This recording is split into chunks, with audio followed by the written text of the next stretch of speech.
This is A Different Perspective with Kevin Randle. Kevin is a retired United States Army Lieutenant Colonel who has studied UFOs for more than 50 years. His military training has provided him with unique insight into military operations and UFO research. Kevin has investigated many of the most mysterious cases and has been consulted for dozens of documentaries and been interviewed on hundreds of radio and television programs about UFOs. Considered to be one of the leading experts on the Roswell UFO crash, Kevin has written more than 25 books about UFOs, including Roswell in the 21st Century and Encounter in the Desert, a re-examination of the Socorro UFO landing. Now here's the host of A Different Perspective, Kevin Randle.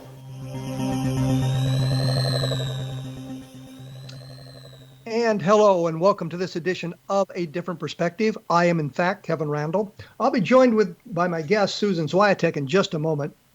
But I wanted to explain something, and I've kind of talked about this a little bit earlier. On August 10th, we had coming through here what was called a derecho, which is defined as an inland hurricane.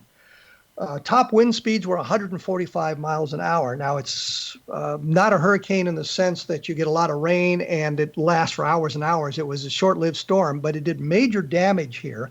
Our county was 98% of the people in our county lost power. We lost the cable, and the other counties had equal damage. We just were hit the worst, but other counties had similar damage. I think like 4,000 telephone poles were knocked down, which took out the power, and I was without power for days and days and days. And when we finally got it back, we had no cable, therefore no internet. And once we got that back up going, something else happened and we lost the internet again. And I was doing what I needed to do in the grocery store and this little restaurant they have where they were allowing us to use their Wi-Fi to do email and things like that, but couldn't do the radio show from there.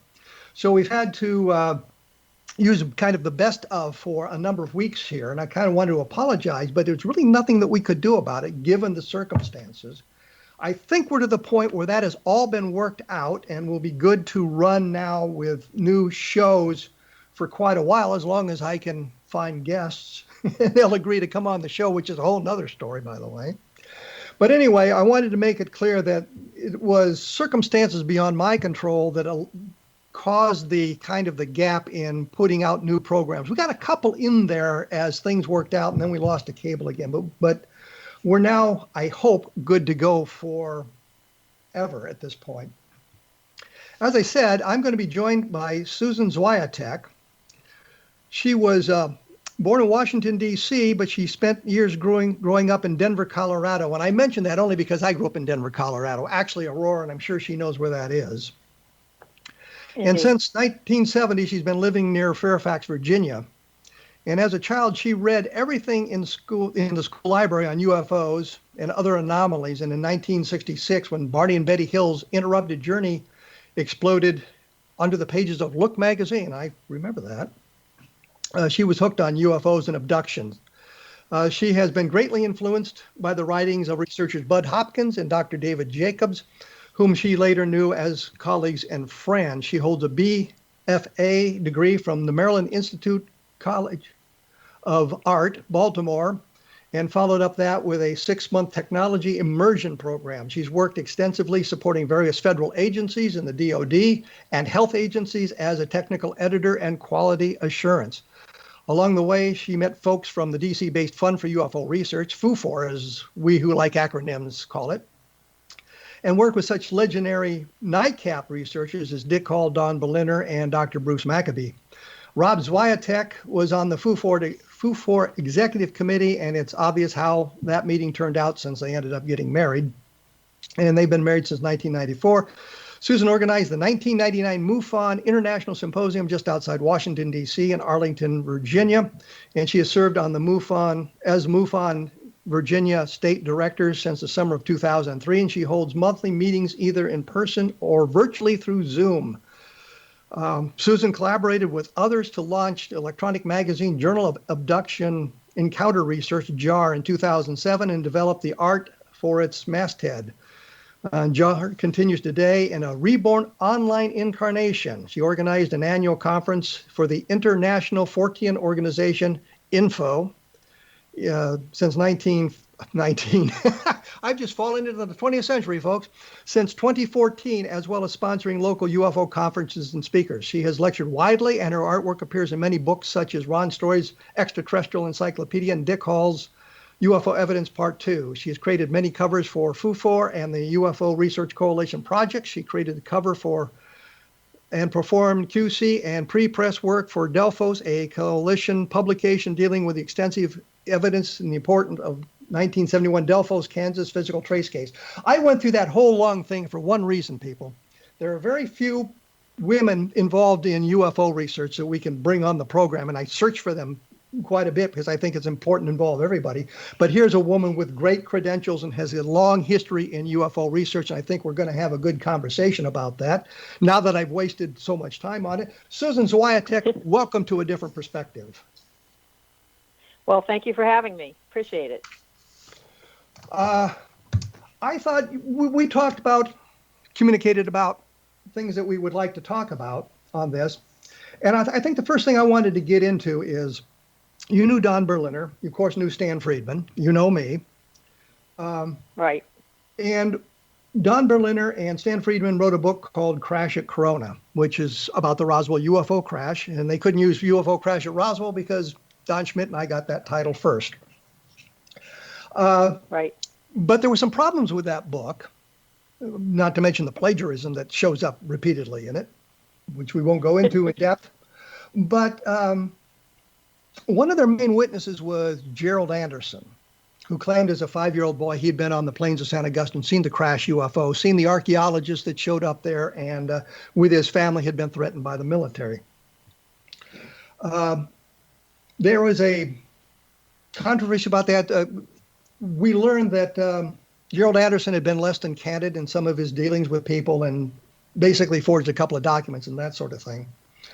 Right. What was the relationship between Don Berliner and Stan Friedman? Do you have a feeling for that? And why was Don Berliner brought in to help Stan with the book? Exactly. Well, I think that they had a pretty good friendship going with the book. Maybe it got strained at times, but in fact, we were asking at the time, Don, why did Stan reach out to you? He goes, because Stan really can't write. That was his explanation at the time. So that's how Don got involved, because of course that's his main thing. He's a writer 100%, and mostly in conventional aviation and space titles, not so much in UFOs, though he's written a few. Obviously, he served on the in NICAP and certainly on the head of the Fund for UFO Research at times. So he certainly checked out with UFOs. But that was what I was told. Now, they seem to have a real push-pull and kind of kept it together. And I think the problem with the Gerald Anderson material is they didn't have much time between the deadline and when they got that material. I got the impression at the time that Don Berliner wished that they had more time to vet it, but it was one of these things, we have to be first, get it in the book. They got it in the book. No sooner had they got it in the book and the book was out that, that's when Don had the, buyer's remorse, and he just wanted to write a very, very damning and complete statement, just separating themselves from the Gerald Anderson material.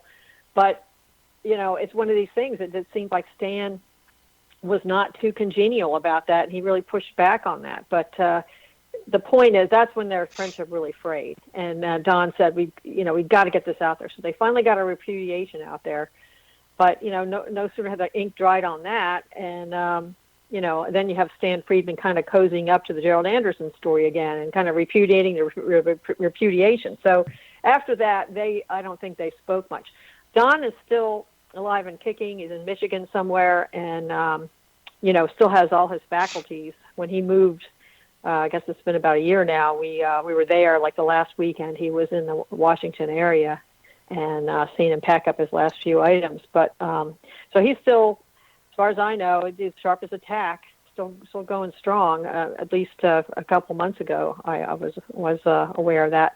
We have these little confabs in Kalamazoo, and he's threatened to show up a couple times, though he never has. And then, of course, COVID has settled in on all of us. So I haven't seen Don, and maybe it's been a year and a half because it was in the summer when he moved. But and he drove himself to Michigan, so he's still, you could still probably get him in a conversation. But anyway, yeah, that was an interesting time, Don, with them sort of breaking up over that. Well, Don had an opportunity to meet Gerald Anderson in person. They went to, I think, Stan and Don went to New Mexico, and Gerald Anderson was showing him the alleged crash site on the plains of San Augustine near Forest Springs and that sort of thing. I don't understand the timing of this thing. It doesn't seem like there was that big of a push that he would have had time to vet Anderson. Don and I was the first one to talk to Anderson, as a matter of fact. And Don and I rejected his tale pretty quickly because we had found some significant discrepancies in it. And that our book came out long before, maybe not long, but months before Crash at Corona. So there was some problem with the Anderson story there. And we had this conference in Chicago, and Don and Stan were both there to extensively or ostensively talk about the Gerald Anderson story. Anderson was invited to be there to hold up his end of the discussion and refused to show up. So I'm a little bit confused about this timing thing. It seemed that they would have had more, and I think Don Berliner would have done it, had more time to vet Anderson. But I think Stan wanted Anderson's tale in the book because here's a guy who was talking about firsthand knowledge or firsthand witnessing the bodies over on the plains of San Augustine, and Stan's baby was this second crash over on the plains of San Augustine. But I thought that was interesting that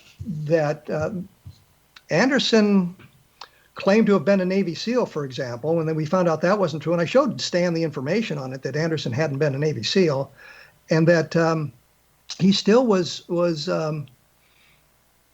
endorsing the Gerald Anderson tale after Anderson admitted forging the phone bills to make me look bad, forging other documents to kind of bolster his story and that sort of thing. So I was a little bit surprised about that. I remember the phone bills were crucial to this whole thing, or somehow. Once someone forges something, that's it.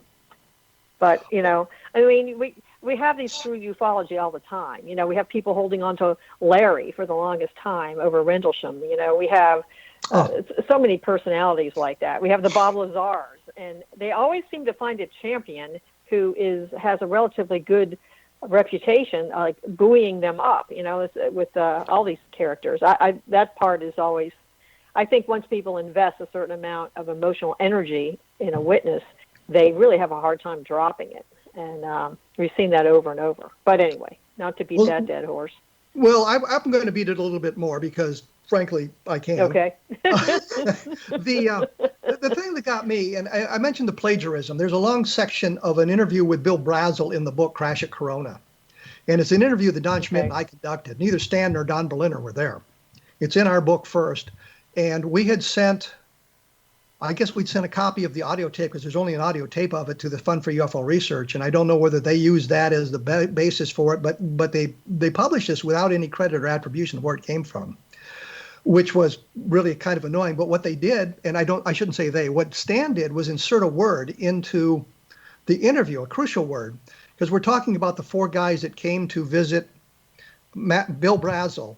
Bill Brazel said that he had some pieces of debris, and that he had been showing them around in Corona, New Mexico, debris of the crashed UFO. And I'm going to have to stop myself there because I'm coming up against the time constraints.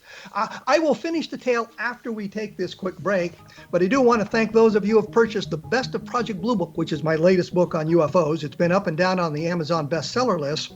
If you enjoyed it, please rate it, because that kind of helps, and write a review if you like the book, because that helps spread the word, and it shows people what's going on in the world of UFOs. And be sure to take a look at Encounter in the Desert and Roswell in the 21st Century. We will be back right after this with Susan Swiatek talking about UFOs, so stick around.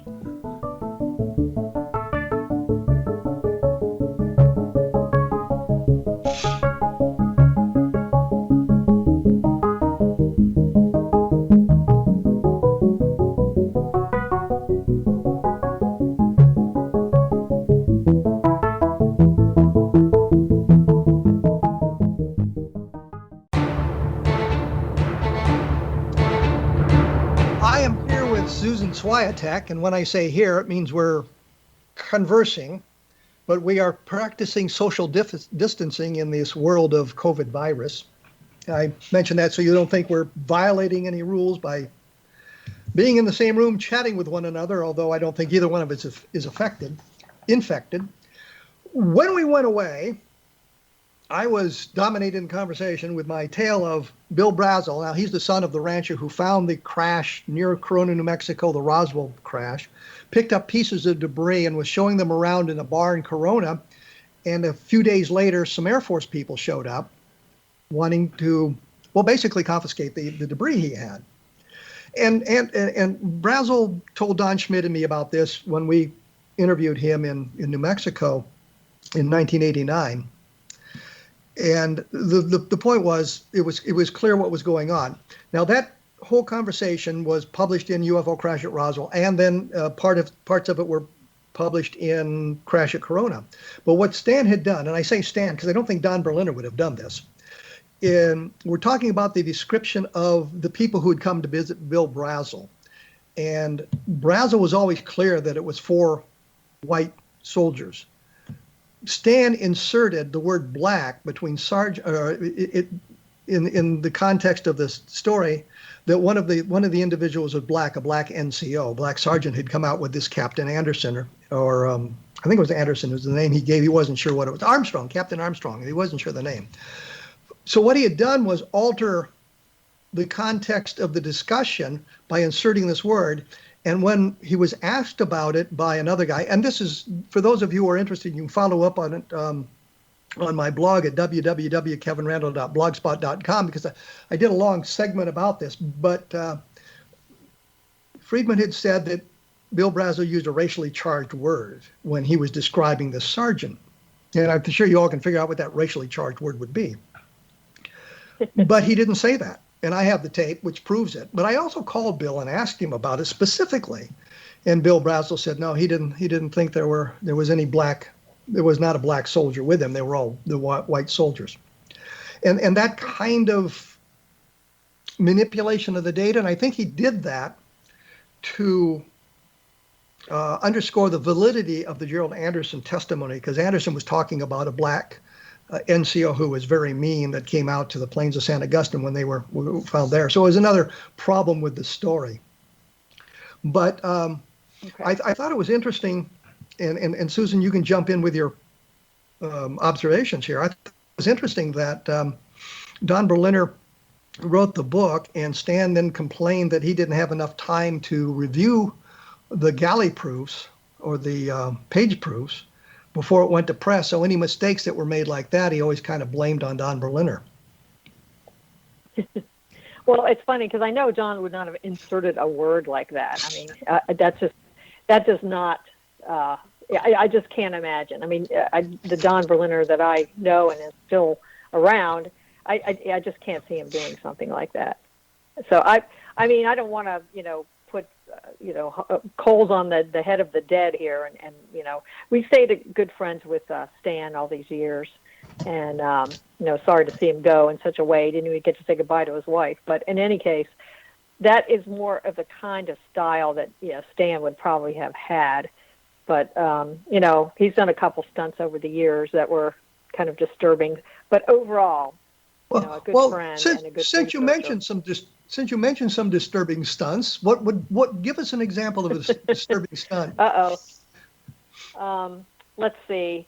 I don't have the particulars in front of me, but I remember the fund had a research article. Anyway, and it was out there. We had distributed it for a year with a limited press or something, and then it was. It was out of press. Let's face it, the fund, we were all volunteers. We did have an organization that mailed stuff out for us. But, there's a lot of work to do, as you know. And, the website was just barely there in these early days. And there's a lot of work for individual volunteers to do. And we weren't selling it anymore. We just didn't have it anymore.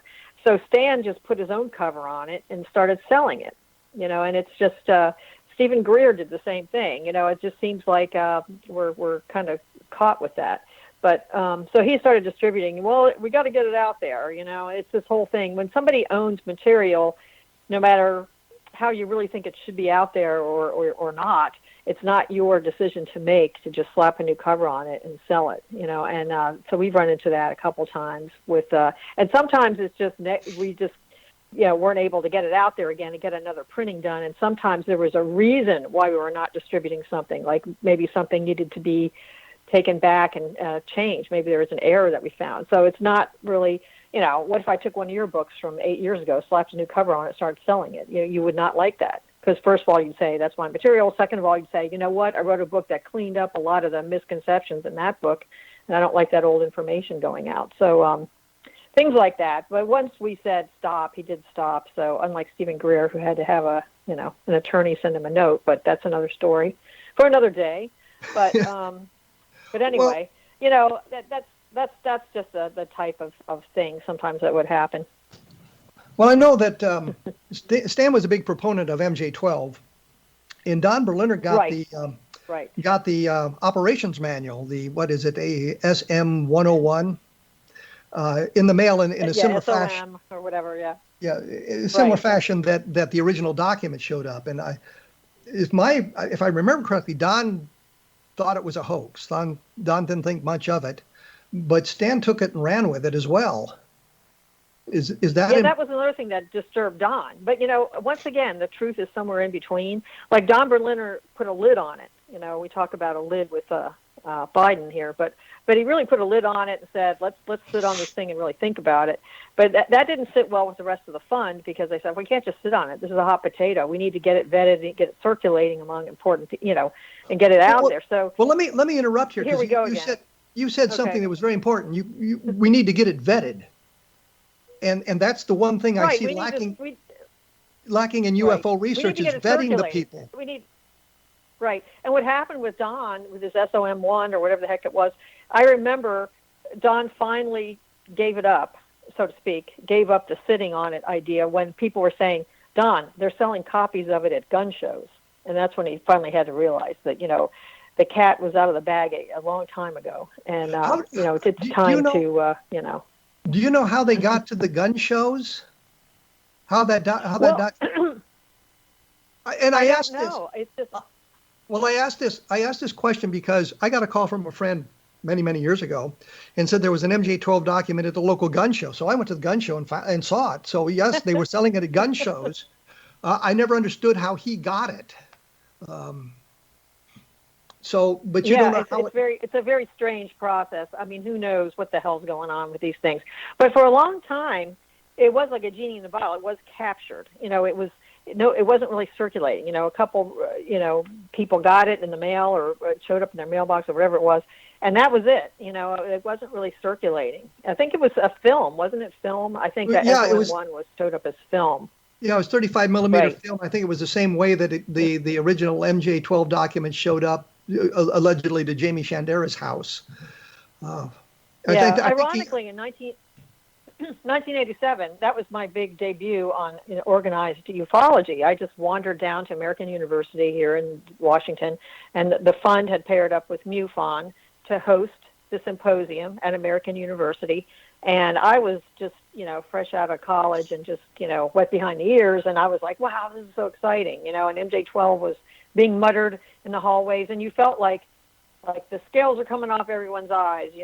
Disclosure. We didn't use that term, but the government has to come forward. Everybody's talking MJ12, and it was just really a fascinating time. Especially me just walking in as a neophyte in as far as organizers ufology goes. I kept up with the reading all these years because back then you could read everything, pretty much. But anyway, that was a whole new thing. Stan Friedman was swaggering around, and it was MJ12 was all over the place. But yeah, it's interesting how that burst on the scene, and here we are today. Kevin? Let me ask you, what is your take on Roswell today? I heard that you're gotten more jaded. And, well, let's put that on the back burner for a moment. Because I had an agenda here, which we've diverted from.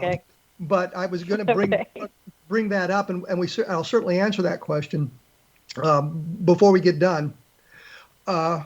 But the thing I understood was the film, it showed up as undeveloped film to Don Berliner, and he had to have the film developed. And so that's why I don't understand. And I don't understand how the manual got out into another arena, because clearly it's all from the same generation of copies.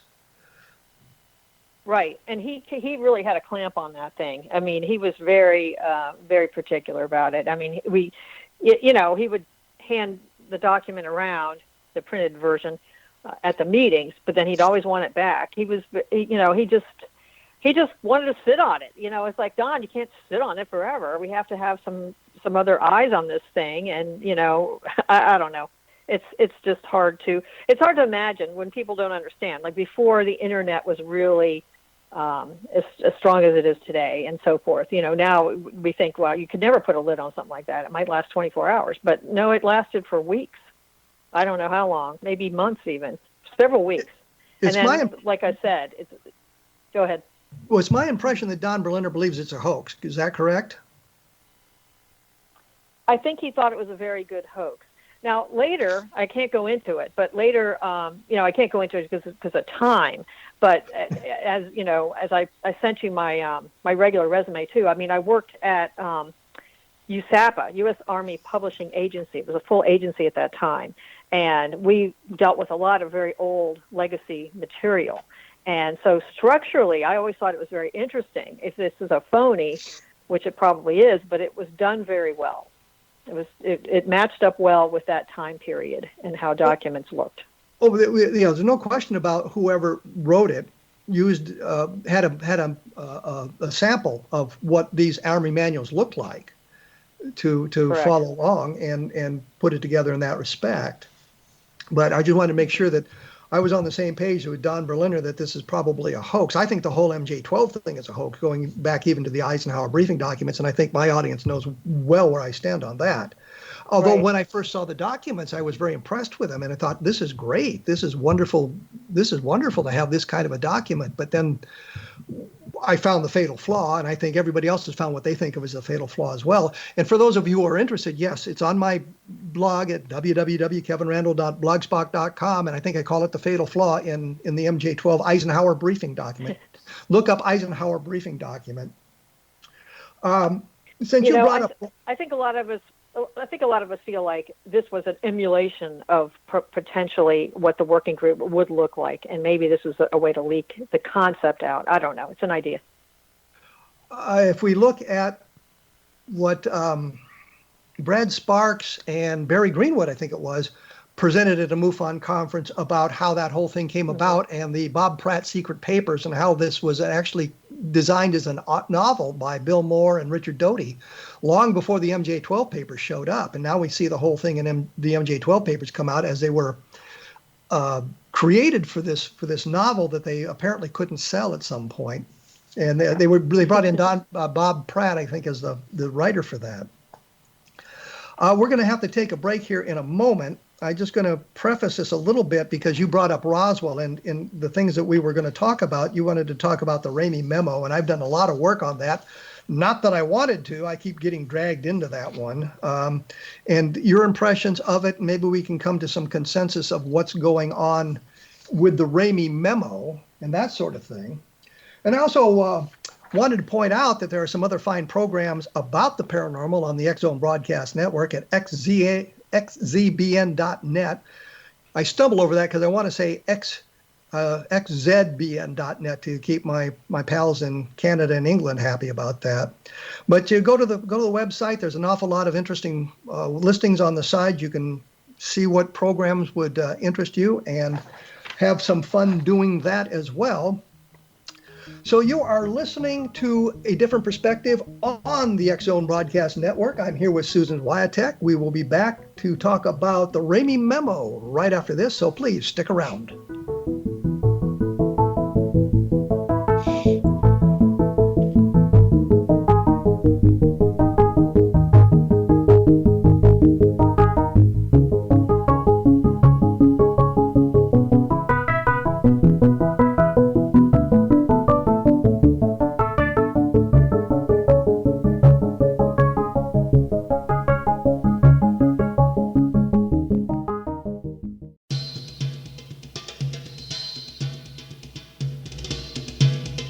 I am here with Susan Swiatek. We're talking about UFOs. She's the Virginia State Director for MUFON, and I wanted to talk about that a little bit as well, maybe about some of the interesting cases going on in Virginia with the MUFON. But when we went away, I had mentioned, I think we'd kind of dealt with MJ12 to the point where we didn't need to talk about it anymore. I think everybody knows my feelings on it, and I think most people understand that this was a hoax. It was an interesting hoax, and it certainly gathered an awful lot of attention into the UFO community when it was released. But turns out there were many problems with it. And as I say, take a look at my blog, and you'll be able to see some of that. But when we went away, I'd mentioned this Ramey memo. Now, in 1947, the 518th Bomb Group, which is the organization that found the UFO or had it brought to them in Roswell, New Mexico, was a subordinate unit to the 8th Air Force, which was headquartered in Fort Worth, Texas. General Roger Ramey was a commanding officer of the 8th Air Force at the time, and they brought some of the debris from New Mexico to Fort Worth so that General Ramey could look at it. Now, there are a number of photographs taken in General Ramey's office. There's actually 7 of them. 6 taken by a fellow named J. Bond Johnson, who was a reporter for the Fort Worth Star-Telegram. And then a 7th one, and I suspect it was taken by the public information officer at the base because it doesn't match the quality of the photographs taken by the reporter. There's a difference in the lighting. There's a difference in a lot of things. And you can see stuff had been moved around. But in one of the pictures, actually in 2 of the pictures taken with General Ramey, he's holding a piece of paper in his hand. One of them you can't really see much, but the other one, the way he's holding it and the way the photographs work, when you blow up the picture, you can begin to see words on it. You can begin to see the writing on it. And since the mid-1990s, there's been a great controversy about the Ramey memo. What's on the Ramey memo? Can we read the Ramey memo? And I know I've been involved in a couple of high-tech examinations of the memo. And I think Stan at one time got the cleanest scan of the memo, a photographic scan, so that it could be researched by others. And you were talking about, I think, when you saw the memo, tell me about how you actually saw the memo for the first time and what your impressions were. Yeah, I remember seeing those original photographs, of course, with Roswell in Ramey's office and all that, or the Ramey's holding it up or whatever. But, you never really saw it clear enough to think that piece of paper in his hand could have possibly had to do with the Roswell incident. But later, when I believe it was in a hotel, I think it was at a MUFON conference, Rob and I can't remember, but we were in a hotel room, and that's when Stan brought it out. And it was quite large, what he had, and it was much more detailed than you'd ever seen before. And you could make out several words. I think it was about the disc, and I think it was, I thought it said, I think I came up with victims. That was the word that I came up with. And that's, of course, not everybody agrees, but I feel definitely, to me, it indicated that it was about the Roswell crash. There was a disc. A lot of, you can pick out a lot of keywords, and I thought it said victims. That was my impression. But, of course, I could be subject to error here because everybody's kind of picking at it. But, I have an art background, and I worked in the darkroom quite a bit.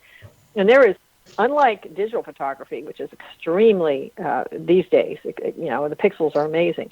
But back then, really, you're at the limit of what the silver halide crystals can do. And there's only so much you can do. And like you said, it's beyond the imagery. The only research that really can be done would be the linguistic study of potential words and the types of words that would have been used by the author. And I think that's the only approach that is left to be taken with this.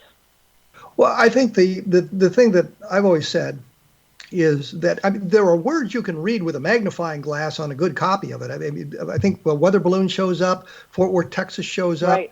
but Ramey is holding it in his hand, and it's kind of crunched in his hand, and it's not really facing the camera, and there's kind of folds in it, so that kind of blurs things out a little bit. But there's words you can see, and given the timing, given where Ramey is, the logical assumption is this deals with the Roswell crash. but it was not taken by 35 millimeter film. I think you mentioned 35 millimeter film. It was on a speed graphic camera, and I think it was a 4x5 negative. So it was a large. It's not that big. It's not that big. What is it? 2x3 negative. I've seen the negative. I've actually seen the negative. I think it's 2x3, but I still think you are just coming up against the limits of molecules and so forth. I know that there has been a study done where they were using magnifying equipment that took it down basically to the molecular level and tried to read it that way. And you get to the point where there's going to be nothing more you can do. We've magnified it. We've scanned it. We've done everything we can using our modern technology. And I've seen some of the scanning going on, and it takes literally hours to scan the negative. And what they do is they scan the whole negative instead of just that one small portion. They want to have the whole context in place for it. Right. But when I know that, and I should mention David Rudiak, because he's done an awful lot of work on that, and he is a strong proponent of victims of the wreck. I think it's victims of the wreck. That's how I see it. The problem is, and David wasn't. David was trying to come up with words that began with a V that fit the number of letters that you could see there, and there weren't many. But somebody in an examination of it, and I think this was on it was on the program with Josh Gates in his Expedition Unknown, looking at the Ramey memo, and I was there and I got to meet Josh Gates, which is the only reason I went to do it. I wanted to meet Josh Gates because I've been watching his show on the Sci-Fi Channel. But in looking at that, and one of the guys in the scans they had made, it came up with the idea. It said viewing of the wreck, and it fits the criterion of the number of letters that would be in letters in the wording of it. And if it says viewing of the wreck, that really changes the whole context, because victims implies there was some kind of crew, and viewing says we just saw it. Doesn't say anything about a crew. And so that's one of the key words, and it has not been defined to the point where you can say victims of the wreck. And I've looked at the thing many times, and I've looked at it in many different levels of magnification under many different scans, including a couple of times at the special collections at the University of Texas at Arlington. And I can see it both ways. It depends on my mood. I can see viewing, I can see victims of the wreck. But the problem is it's kind of faces in the clouds. We're kind of seeing what we want to see. Yeah, I agree. You could take it either way. I mean, it's not definitive either way. Definitely not definitive either way. But something happened, something big happened, and those well-placed people, I don't think, would have been fooled by a weather balloon. And plus the amount of debris, and the animals wouldn't cross it. That just wouldn't be the thing with a mogul balloon train. The mogul balloon is just like a weather balloon, bigger and bigger and longer, but it doesn't really have a lot of exotic materials. At least that's my understanding. I remember Rob was talking a lot to the author of those two reports. The Roswell report, Fact versus Fiction, and Case Closed. Captain James McAndrew. Yeah, he was talking to McAndrew or Colonel Weaver. I believe it was McAndrew, the young guy, that his office was only like 50 feet from Rob's office at the time. Very strange. But he was able to have him just bring out of the building part of a mogul balloon target, and Rob took those pictures, which of course have been used in a lot of different books now. But it just wasn't. I just can't see anybody being really thrown for a loop on that, and just. Of course, it varies, depends on the witness about how big the debris field was. But we understand it was big enough and dense enough that the animals wouldn't cross it. So I have a hard time with, mogul balloons. There's not much to it. It's mostly space and then strings, and there's not much to it. It's tall, but it doesn't really amount to much. So I don't know. That's been my thing. And then originally, all those shipments. So many people were shipping, large transport vehicles were going all around, and why would that be happening if this was just a mistake? I just can't see that press release being written over a fancy weather balloon. But anyway, that's always been my take on it. And then, of course, we have the search later. Go ahead.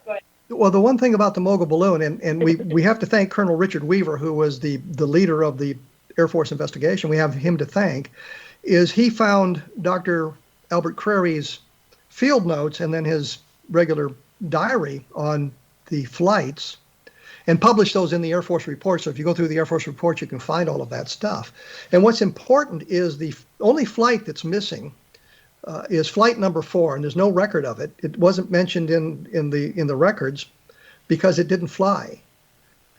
Crary's diary says no flight today because of clouds. They were not allowed to fly in cloudy weather because of the long array train. By the time they got to New Mexico, and the things that they published have been kind of deceptive, the length of the array train had been reduced to about 400 feet as opposed to the 600 feet that they were flying back east. But they were not allowed to fly at night, and they were not allowed to fly in cloudy weather because these things would pose a threat to aerial navigation. So Dr. Crary's diary says the flight was canceled.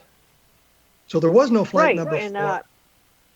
And John to me, Steiger brings that out in his book. Pardon me, who does? No, John Steiger, with his recent book that he came out, the UFO trilogy, Dramas for the Stage. He has a Roswell trial courtroom drama in there with the characters, and that's one thing that's brought up, that flight number 4 never happened. They made a note of it, that the conditions were not good, and then the other side of the coin is, but they waited a few hours and conditions improved, and then they did launch it. Well, I don't see any evidence for that. That's just somebody saying that conditions improved. It was, when he made his notes, he did it a little premature because really it was launched. But I still don't think, it doesn't matter what's written in the log there.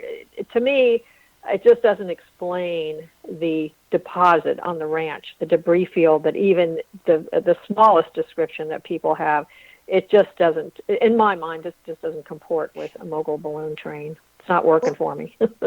Well, I think the thing we have to remember is Dr. Crary was the leader of the expedition. He knew what was going on. He said the flight was canceled. End of story. I don't understand why the skeptics do not understand that. I covered it at length in Roswell in the 21st Century. There was a long, detailed explanation of all of this in an appendix about the mogul balloon. What happened was, and Charles Moore, who was also involved in the mogul launches in New Mexico, I talked to him a couple of times, been to his house, as a matter of fact, in Socorro, told me that once the balloons were inflated, they couldn't get the helium back out of the balloon. So when the flight was canceled, they had to do something with the balloons. And what they would do is they would launch a small cluster of balloons, maybe with one microphone on it, to test various things. And there's descriptions in other parts of the documentation of what the cluster of balloons is. So when they say, well, they launched it later, no, they didn't. They launched a small cluster of balloons, 3 or 4 balloons lifting something up, not a mogul array. And there is absolutely no documentation of any data being recovered from flight number 4. Flight number 4 was canceled. It did not fly. It cannot possibly be the explanation for the events in Roswell. So I always like to make that clear, but I sometimes get overly enthusiastic in my defense of them picking up something that was other than the mogul balloon. Right. Well, so, I did have that. I know we're probably out of time, but I just had that one anecdote, which is just a tiny little thing that does add to the credence to the Roswell incident of being of something of import. Well, and, I don't have time for it. I will note that we'll note that McAndrew called me a number of times, and he kept saying, "You can tell me the truth. You don't really believe this, do you?" And you can really? Go back on it. It's just between us. And I thought, no, that's not the way it is. Yeah, you're right on the time, though. We're getting right up against it. You are listening to a different perspective on the X-Zone Broadcast Network. I'm joined by Susan Swiatek. We're talking UFOs. We're talking Roswell and a lot of other things. We will be back right after this, so please stick around.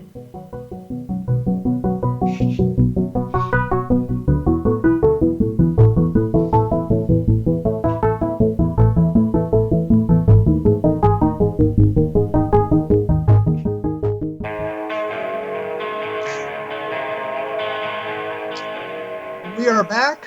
I am here with Susan Swiatek. We're talking UFOs. We've been talking Roswell. She posed a question to me a while back that I didn't answer, and I said I would answer it later on in the program. And if I don't do it now, it's not going to get answered. When I did Roswell in the 21st century, I was looking at it as a cold case. Let's take all the information that has been gathered by all the various sources and all the various researchers and all the various pieces of it, put it all together and see if we can distill something. And by this point, we'd seen that some of the really credible witnesses, that what we thought were credible, Glenn Dennis, for example, talking about the caskets and the nurse who told him about the autopsy or the preliminary autopsy at the base, had fallen by the wayside because we couldn't verify the nurse's name. He gave us a name. We tried to verify it. And I should point out Vic Golubic spent a great deal of time and effort looking for it, as did some of the rest of us, and could not find any reference to a nurse by the name Naomi Self in the Army records. And they had records of like 125,000 nurses that had served in the military. And when confronted with that, well, Glenn Dennis changed his story. And that, to me, just killed his credibility. So I look at all of that in the Roswell in the 21st century. And what I concluded was the information that we had in the early 1990s, which was very robust and filled with really wonderful witnesses, wasn't quite as robust as I had thought. And some of the witnesses weren't quite as credible as we had hoped. I look at Colonel Edwin Easley, however. He was the provost marshal being the chief of police on the base, or like the chief of police, told me specifically, I asked him in a conversation, I said to him, I said, are we following the right path? And he said, what do you mean? And I said, we think it's extraterrestrial. And he said, let me put it this way, it's not the wrong path. Now, here's a guy who's very credible. I have no reason to doubt what he's saying. So when I look at all of this stuff, I say, I got this very credible guy. Bill Brazel talking about picking up the pieces of the debris, very credible guy. So we have those sorts of things going on there. Could it have been something of terrestrial manufacture? Certainly. Do I think it was of terrestrial manufacture? Probably not. But I'm not willing now to take that big leap to say this absolutely proves extraterrestrial visitation. I lean in that direction, but I don't have what I would like to make that final leap to the extraterrestrial. So I stand back a little bit from where I did years ago and say, it's a very interesting case. Everybody agrees something fell at Roswell. The disagreement is exactly what it was. I know it wasn't Mogul. I have seen no other experimentation or any other explanation from a terrestrial source that would explain it. That, for me, is interesting, but just not enough for me to leap over into the extraterrestrial camp. That, Susan, is my explanation or my answer to your question. All right. Well, thanks for filling us in on that. I will get your latest book. I will get your latest book, and I have to say I'm a little bit more in the extraterrestrial camp than you, but I've been troubled by so many wacky so-called witnesses that have fallen apart. The Glenn Dennis thing with the German nurse, that really broke my heart when that fell apart, because he always seemed so unreliable. But whatever.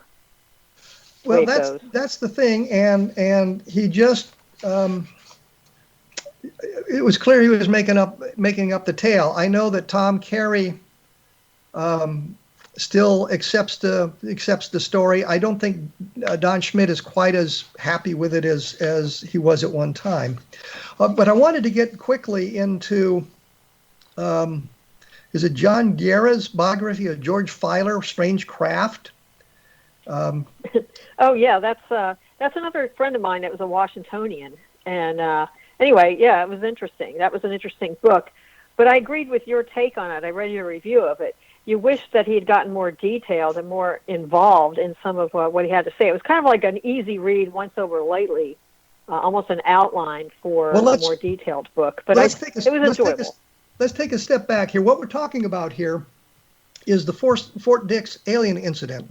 The story is that, I think it was 1973, George Filer is assigned to the Air Force side of the Fort Dix complex, and I forget the name of I think McGuire Air Force Base, I think it is. So it's Fort Dix McGuire.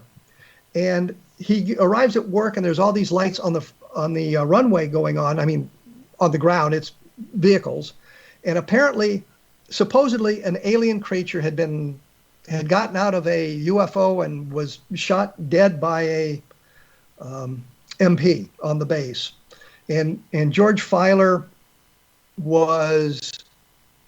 didn't get to see the alien, as I understand it, but he heard the story and was going to be briefing a general, and things changed radically. Is that where we're going with this? Yeah, that's the story. He arrives at 5 a.m. and he's thinking, I'm just going to brief the general like I always do.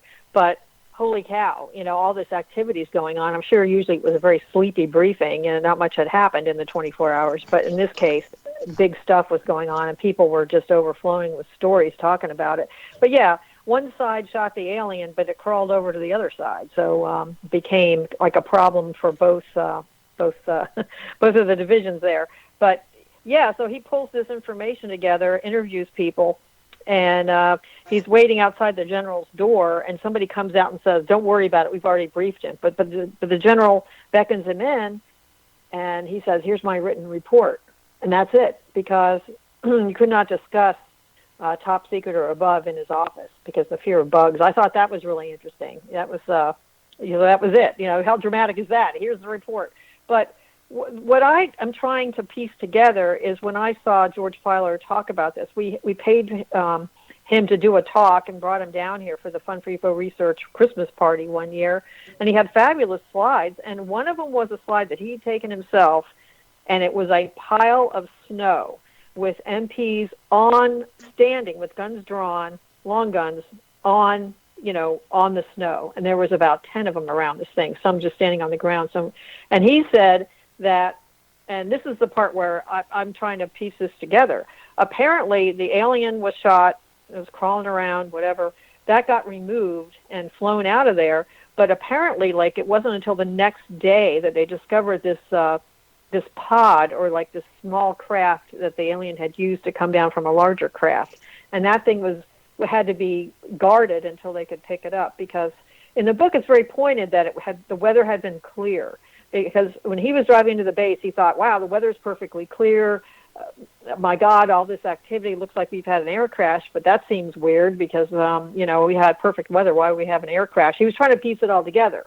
Well, there was no snow on the ground that day, but then apparently the next day it just snowed a little, like an inch and a half, just enough, and they scraped all the snow together around this pod to conceal it, and then put MPs literally standing on the pile of snow. I mean, here's MPs guarding a pile of snow. I have to admit, it's a very curious photograph, and it does back up that something strange is going on. So that always really impressed me. But you see no alien. George Filer saw no alien. And if you've got classified material that has been exposed, like in an aircraft accident, you have to guard that. So the fact you've got MPs guarding a pile of snow really doesn't lead us anywhere other than there was something classified hidden under the snow. Right. Something strange definitely went on that had a lot of people excited. I believe Filer when he says that. And like you said, he didn't see the alien, but I don't believe. But there's other witnesses. Other witnesses have come forward, But we don't have their names. Yes, one worked with Dick Hall for quite a while, and he was around a lot, visiting a lot. And but the same old story is he had a pseudonym, and don't even ask me this. I don't even remember the pseudonym now. When you deal with people and you know the real name of the pseudonym, pretty soon you don't remember anything. So that was a guy that Dick Hall believed he checked out, but we met him, but I can't remember much about him now because it just sort of disappeared into the ether. He probably wasn't willing to come forward any more than just talking to Dick. And Dick was trying to find a way to work him into the program. But I know Dick and Don believe the McGuire situation did happen, and they had reasons for that. But that's all I know. I mean, I like Filer. I believe he's always been consistent on this story. So I don't know why the snow pile was left out of the book. They just talk about the previous day's activities. But that picture is really, really something. I mean, something weird's going on at the very least. And anyway, that's all I have to say with that. Well, those of you who are interested, as she mentioned, I did do a review of the book because we had no power for so long, and I had it downloaded on my iPad so I could read it. And the thing that struck me is, unfortunately, there is no way for any of us to corroborate any of that. There's no real names of anybody that we can go to and say, like Roswell, we have literally 1,500 people who are assigned to the base, and we know who they are, and we've talked to many, many of them. But in this case, we just really don't know anybody, and we can't call somebody up and ask them what they saw or how they were involved. And I understand that in the world today, you'll get phone calls. Bill Brazel told me that periodically he'd get phone calls from drunks in bars at 2 and 3 o'clock in the morning, wanting to know if the story was true about the crash at Roswell. And so you've got people who would be bothering the witnesses endlessly to get their take on it. So you have to be very careful on that sort of thing. We're getting awful close to the end of time here, and I mean the program, not the Earth. Is there a quick Virginia UFO story you want to share with us? And I mean quick, something that's really excited you in the last year or so? Yes, the last case I worked on, and I still haven't pushed the button and completed it, but a couple more things have to come into play. But it's right around the corner from my house, but less than a mile away. A mother, her husband works. She's a stay-at-home mom with 5 kids, which is very rare around here because it's too expensive for that. But she homeschools 5 children.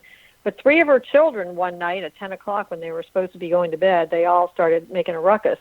And she finally made it up the stairs and looked out and did not see it. But I did we're not allowed to see anybody face-to-face, even though it's a mile away, but we did do a call with everyone in the room, all the kids in the room, and they all described the same thing. And it was 2 vehicles fairly close to the ground, and they were shaped like stop signs, but with the point up and the point down, and then the parallel sides to the right and the left were a little bit longer. And they had very curious lighting patterns, white and red, and they were very, very specific about how that was. And it's very strange, very low to the ground, so it wouldn't have been too many people witnessing it. But very good witnesses, excellent. They were really consistent, and the mother was very good about doing an excellent drawing with the aid of the children describing it. So I think that was a very, very strange, very strange thing. How old were the children? The children were very young. Well, it was 2, 10, and 13. Now, granted, the 2-year-old's not going to add much, but the 2-year-old's pointing and going, oh, yeah, so that's kind of like, out of the mouth of babes, you have that. But it had red and white lights. The woman even drew musical notes, and I asked her about that on the drawing, but she didn't hear anything. It wasn't musical, but she was trying to indicate how one light was going fast, quarter notes, the other one was more like a half note, and so forth. But it was red and white, and it was not bilaterally symmetrical at all, very strange. And they're both exactly the same. But they had this very flight pattern, almost like a butterfly, very strange flight pattern. I don't think that's the only thing I have to cross off is the drone angle. So I want to, but I don't think there's any drones that shape. But yeah, they were really good witnesses. She took a picture outside the window in different lighting conditions. I mean, she really did her job. She pointed out planets that were visible because she put her camera on like late game. I have to cut you off. I have to cut you off because I'm really out of time here. I appreciate you being on the program. I appreciate all your insights to some of the aspects of the UFO community. Thank you very much for being here on A Different Perspective. Thank you. You have a good day. I do too. want to mention one last time, folks. Take a look at the Best of Project Blue Book. I think you'll find some interesting things in there that the Air Force didn't want us to see and probably didn't think we'd ever see because if the files were closed. You have been listening to A Different Perspective on the X Zone Broadcast Network. I'll be back in about 167 hours, so thanks for tuning in and look for us in about a week.